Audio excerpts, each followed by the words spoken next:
네, 함께 기도하시겠습니다. 그를 향하여 우리가 가진 바 담대함이 이것이니 그의 뜻대로 무엇을 구하면 들으시리라. 우리가 무엇이든지 구하는 바를 들으시는 줄 안즉 우리가 그에게 구한 그것을 또한 얻은 줄 아느니라.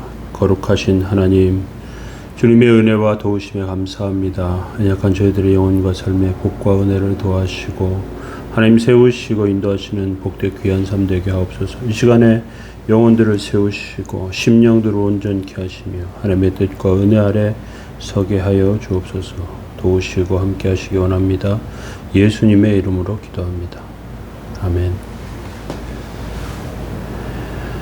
네, 찬송가 458장 1절 찬송 드리겠습니다.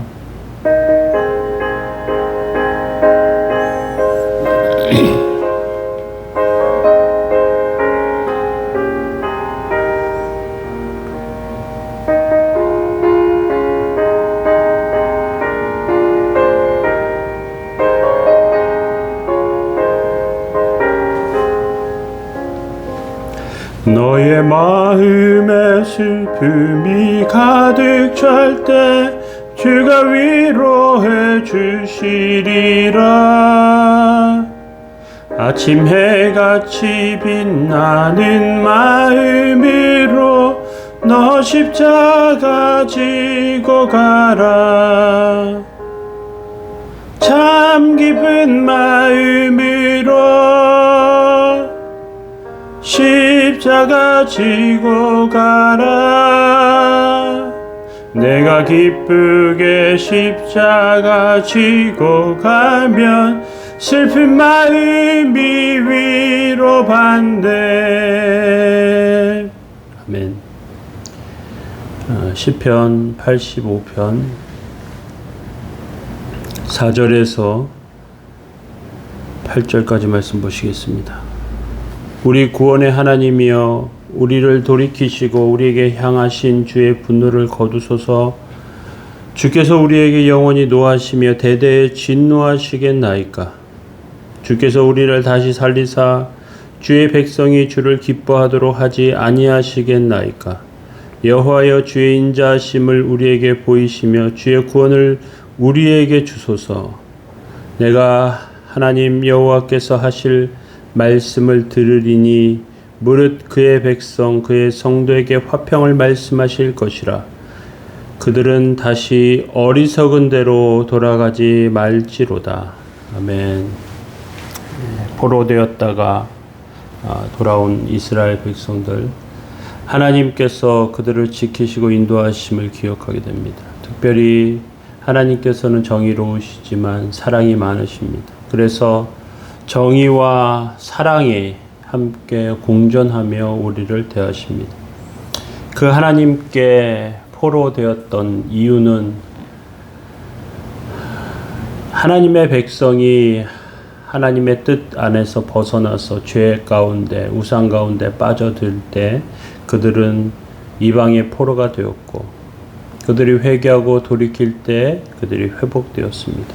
이제 이스라엘의 기도와 간구에 대해서 오늘은 살펴보기를 원합니다. 시편 85편 4절은 이렇게 말씀하고 있습니다. 우리 구원의 하나님이여, 우리를 돌이키시고 우리에게 향하신 주의 분노를 거두소서. 시편 기자는 다시금 주의 분노를 거두어 달라고 기도하고 있습니다. 지금 구원과 평화가 완전하지 않기 때문에 그렇습니다. 여기서 우리 구원의 하나님이라고 말하고 있습니다. 하나님의 백성은 계속해서 기적을 체험합니다. 작은 기적을 체험하면서 삶을 발견하며 하나님의 백성임을 깨닫게 됩니다. 이스라엘 여성과 아이, 그리고 가난한 자들은 하나님께 눈물로 기도할 수밖에 없어요. 하나님이 그 기도를 들으시고 실제로 포로된 자들을 돌아오게 하십니다. 하나님께서는 더 큰 일도 행하십니다. 우리가 하나님께 기도하는데 아무 응답이 없는 것과 작은 응답이라도 있는 것에는 큰 차이가 있습니다. 우리가 아무리 기도해도 응답이 없을 때 아직 때가 많이 남아 있는 것이고요. 더 인내하며 기도해야 합니다. 그런데 우리가 기도하면 무엇이든 작은 것이라도 하나님께서 응답하신다면 이때는 기도와 부흥의 때가 오고 있는 것입니다. 많은 사람들이 어려움에서 벗어날 수 있도록 더 합심해서 기도해야 합니다. 하나님은 구원의 하나님이시기 때문입니다. 여기서 우리를 돌이키시고라고 했는데 이것은 돌아오게 해달라는 뜻입니다. 1차적으로는 포로에서 돌아오게 해달라는 뜻이지만 더 중요한 것은 우리 마음이 다시 하나님께 향할 수 있도록 해달라는 거예요. 세상에 여러 가지 지식들은 우리의 삶에 도움이 되는 것 같지만 하나님의 말씀은 멀리 있는 것 같고 늘 똑같은 것 같지만 하나님의 말씀을 사랑하고 하나님의 말씀 가운데 사는 삶에는 하나님께서 큰 은혜를 부어주십니다. 하나님의 백성이 실패하는 이유는 모든 복과 능력의 근원이신 하나님, 그 하나님을 말씀을 통해서 발견하게 하셨는데 말씀과 멀어지기 때문에, 하나님의 말씀과 멀리 떨어져 있기 때문에, 아니 하나님의 말씀과 벽이 놓여져 있어 단절되기 시작하면서 하나님과 우리 사이가 가로막히게 되었던 것입니다.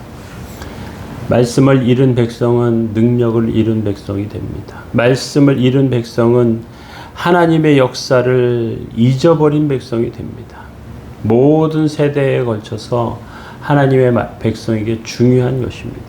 계속해서 5절에서 주께서 우리에게 영원히 노하시며 대대에 진노하시겠나이까. 왜 하나님께서 진노하시겠습니까? 하나님과 멀어져 있고 하나님과 단절되어 있기 때문에 그렇습니다. 하나님의 말씀은 송이 꿀보다 달고 정금보다 가치 있다고 말합니다. 왜 그렇게 됩니까?